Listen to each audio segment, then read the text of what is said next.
They say, oh, yeah. And so I look down at my ankle, and it's turned around the wrong way, and I'm freaking out. When you see Ryan holding his leg, his knee is pointing straight up, and his foot is pointing out in a very unusual and uncomfortable position. The only things that were keeping this foot attached to the leg in any sort of position were the tendons, the ligaments, and the capsule.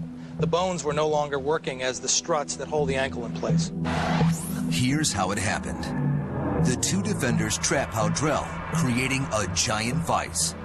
The force snapped Howdrell's fibula and wrenched his ankle a gruesome 90 degrees to the right. So the question is, how much force does it take to snap a human bone in half when trapped in a vise? To find out, we built our own vise and procured some actual human fibulas. From cadavers, of course. To see how much weight it takes to break them, we position the fibulas in the vise so that the force is concentrated at the end of the bone, which is where Ryan's leg broke. The bone is essentially a long lever with the fulcrum point near the end. With the force focused on a quarter-inch area, we gradually added weight. We're going to start with 10.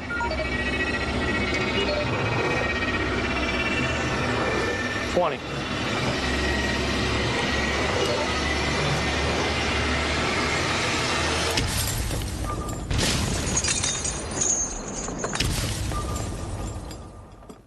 £30 and it broke.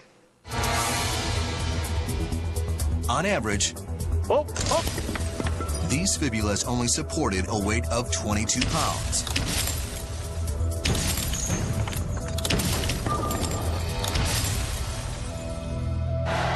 So, does it really take only 22 pounds to snap a fibula?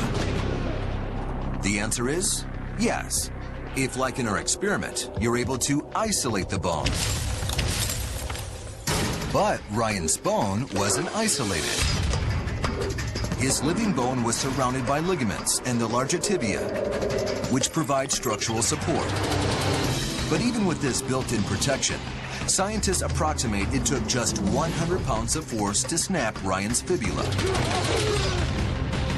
This seems like a small number, but for the fibula, it's not about the amount of force, but the kind of force that is applied. Here's an inside look into what makes bones break.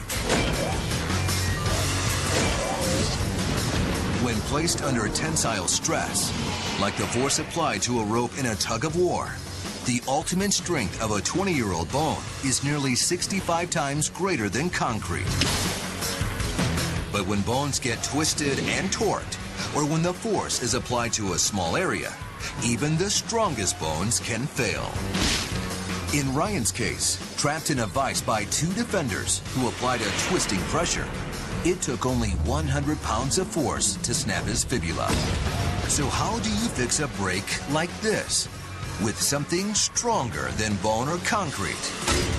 Metal. Well, what they tried to achieve when they repaired this was they were trying to correct the length and position of the fibula, and that's why they put in the plate. And as well, they put two screws in perpendicular to the fracture site of the tibia. And that realigns the ankle mortise, or ankle joint, so that this talus will once again hinge within the tibia and fibula. Despite the horrific nature of the injury, Ryan went on to make a full recovery.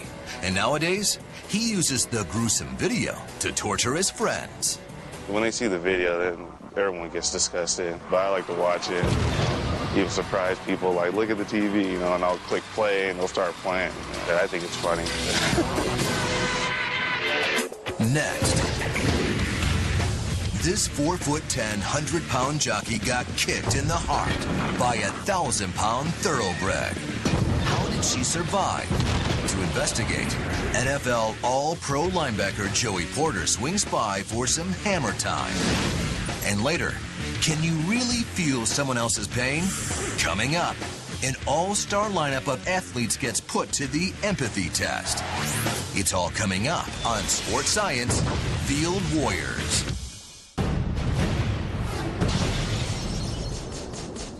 Warning. The following segment contains graphic footage. Viewer discretion advised.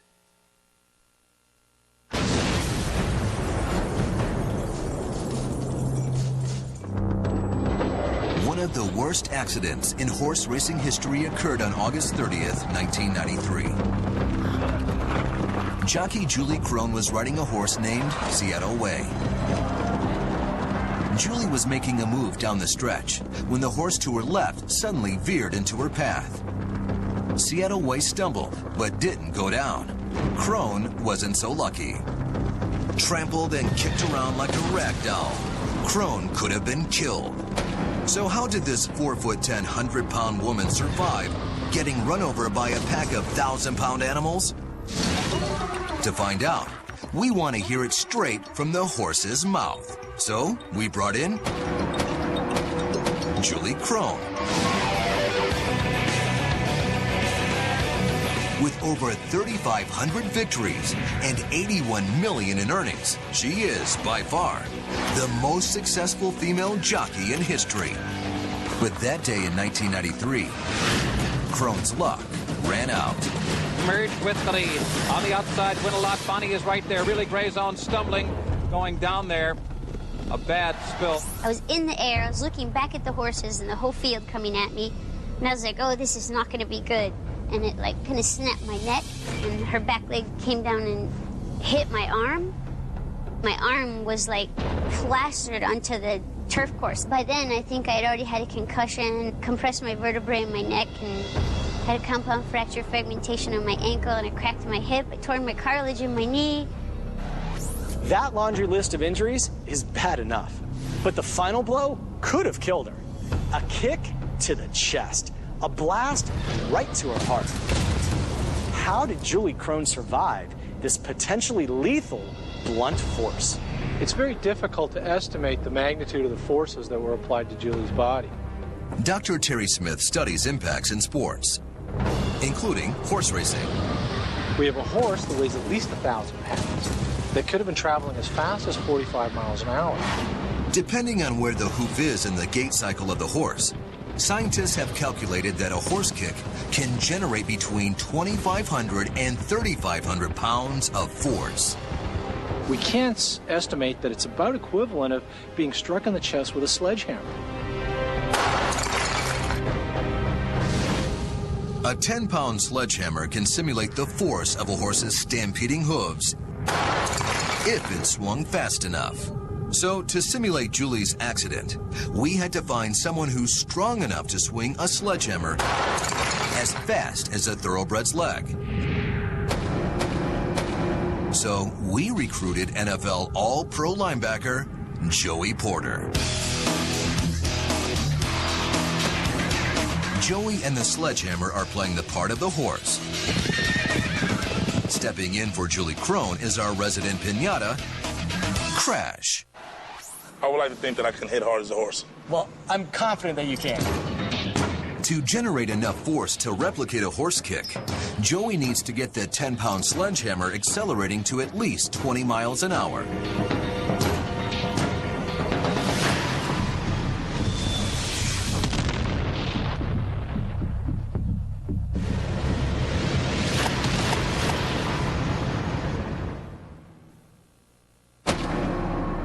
Joey's swing generated 3,200 pounds of force, as much as a thoroughbred horse kick. A concentrated blow of over 1.5 tons of force to the chest could have catastrophic results. Here's an inside look into the crushing power of a horse kick.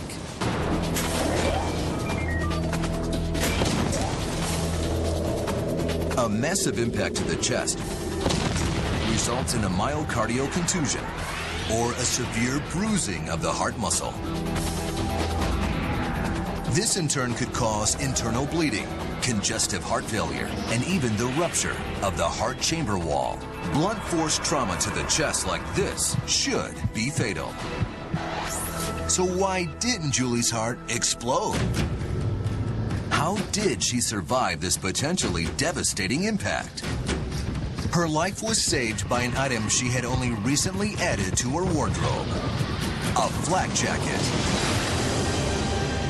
I'd worn it for about a week, and they were just going to become mandatory. And I said, I might as well just put it on. I'm one of the senior jockeys in the room. I had to set a good example for everyone. A vest is designed to do several different things. One is it has to distribute the forces over as large an area as possible.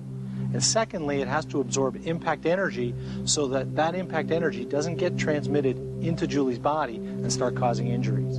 Now, to demonstrate the effectiveness of this protective gear, we're going to have Joey take another swing. But this time, the crash test dummy is outfitted with a flak jacket. So that's the exact vest that she had on when she got kicked? It's the exact same kind. Okay. All righty, you ready to do this? I'm ready. All righty, here we go.